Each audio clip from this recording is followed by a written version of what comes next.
Breaking updates coming in. The Prime Minister has condemned crimes against women. The Prime Minister has given out a stern message against the atrocities on women, saying culprits should not be spared and saying we will not tolerate those who are shielding criminals. My colleague Pragya is joining us on the broadcast.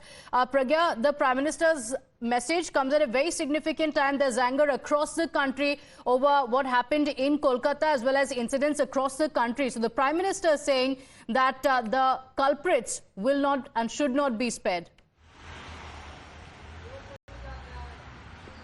Well, this is a loud and clear message from Prime Minister Narendra Modi, and in fact he has been reiterating his message that it is very important that you should instill fear, and this message should go from the top, not from the bottom. And this is exactly what he has been saying, that the government in question should ensure that there is justice, that the crime against women are not to be are not to be encouraged, and also if there is crime against women, accused should not be shielded. Obviously, it's a shielded and wheeled attack on none other than West Bengal Chief Minister Mamata Banerjee. We had seen and we are still seeing huge protests that are taking place not just in West Bengal but across the country. And when Prime Minister speaks about it, it comes from the topmost authority of the country.